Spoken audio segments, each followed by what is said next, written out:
Room 202. Today we're going to be talking about rewriting percent expressions. Some of you might be asking yourself, why are we rewriting them when we've never even written them?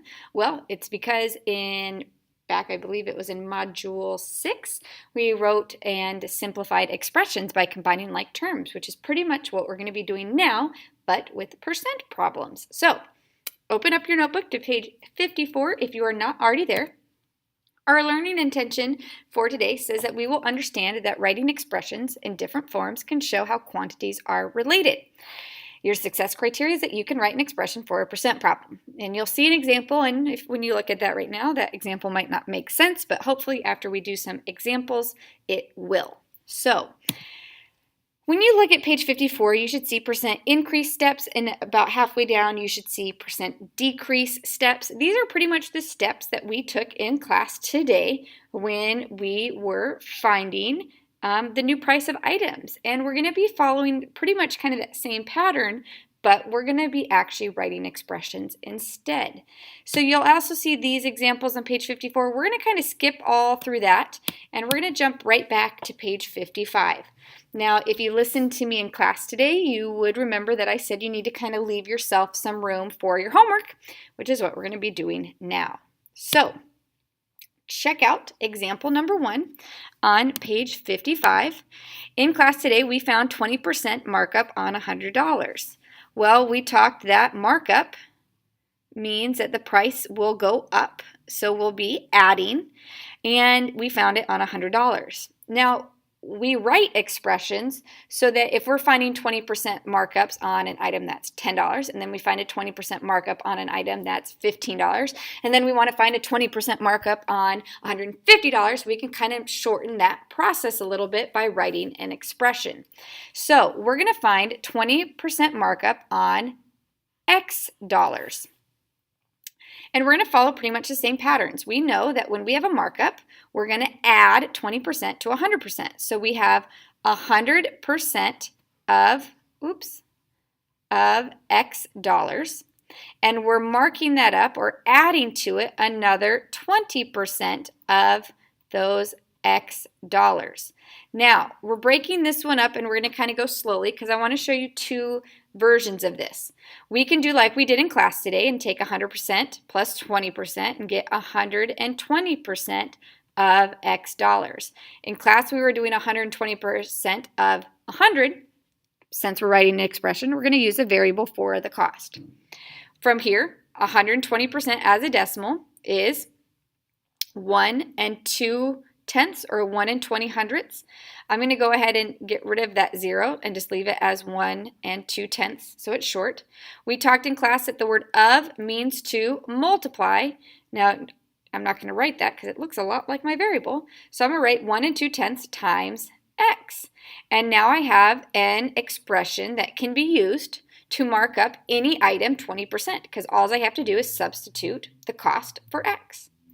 Now, there's another expression I could get if I broke these up. Well, 100% of X would be the same thing as 1 times X or just X, because 100% of X means 100% times X, or 1 times X, because 100% as a decimal is just 1.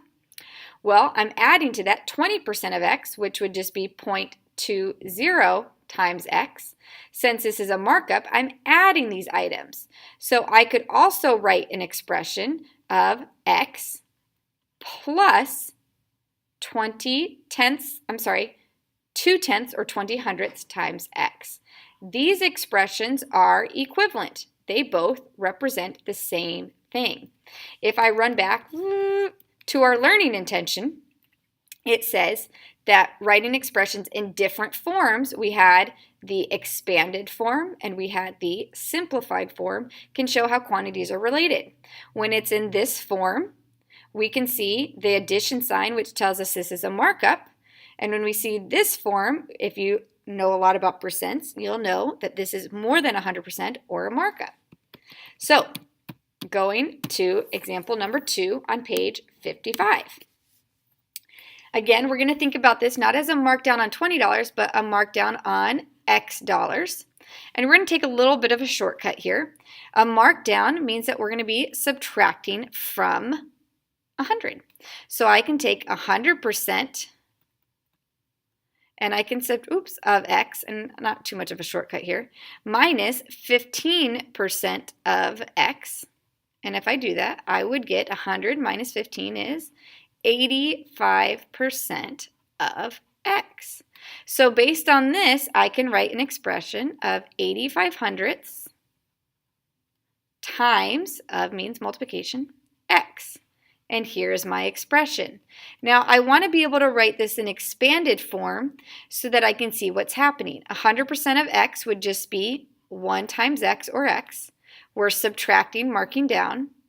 15% of x, which is 15 hundredths times x. So these are my two expressions that I could use to find any 15% markdown on an item, which will come in handy on your project, which we start tomorrow. Last example, kiddos. 25% discount on $10. This one you have to be a little bit careful. You have to make sure that you know discount is a type of decrease. On page 54 in your notes, if you look at it, there's reminders on types of increases and decreases, which we talked about in class. Discount means to subtract, and instead of on $10, we're going to think about on X dollars. If you're getting bored of X, you could use S for S dollars or M for money. I really don't care what variable you use. So we have always start with 100% of the item, because that's the means we start with the original price. So 100% of X dollars. Discount means we're subtracting 25% of X. Now 100% minus 25% is 75% of X. Well, 75% as a decimal is just 75 hundredths. Of means multiplication, and we're multiplying it by X dollars. You need to be able to write it in expanded form and recognize it in expanded form. 100% of X is just X, or the original cost. Discount means subtracting 25% of X. 25% as a decimal would be 25 hundredths. Of means to multiply. So here we go.